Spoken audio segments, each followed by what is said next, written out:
At what point do you draw the line and not accuse the President of the United States without any evidence of being an agent of Russia? Yeah, he's betrayed our country, and I don't say that lightly. I worked as a prosecutor for 7 years, and But betraying the country, by the way, we want evidence before you say that, but you said an agent of Russia. Yeah, he works on their behalf.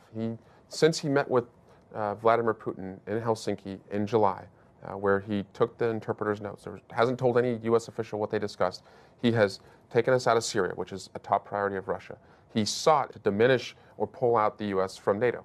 And he's easing sanctions on Vladimir Putin's friends who are under investigation in the Mueller. He did pass sanctions against Russia. He has armed Ukraine. He has killed 200 Russians in Syria.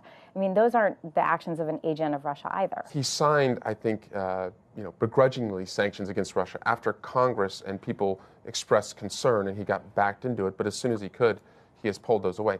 And so, what makes him an agent of Russia, though? So, during the campaign, the Russians were offering, and we saw this in our investigation, and free press reporting showed this, they were offering their assistance to help him. They were reaching out, whether it was the Trump Tower meeting, whether it was, the number of subject line emails we saw that said, Russia, Putin, Trump, let's connect them, whether it was trying to build a Trump Tower and Felix Sater, a Russian-American who worked for President Trump, saying if we connect Vladimir Putin and Donald Trump, we can engineer this and make our boy president. He never turned down those offers. In fact, after it was revealed that the Russians were attacking our democracy, he went to a press conference and said, Russia, keep doing it, essentially. So we're familiar with that sequence of events. Yeah. As a prosecutor, but as a prosecutor, that wouldn't be evidence in court. I mean, as a prosecutor, you know the difference between hard evidence and circumstantial evidence.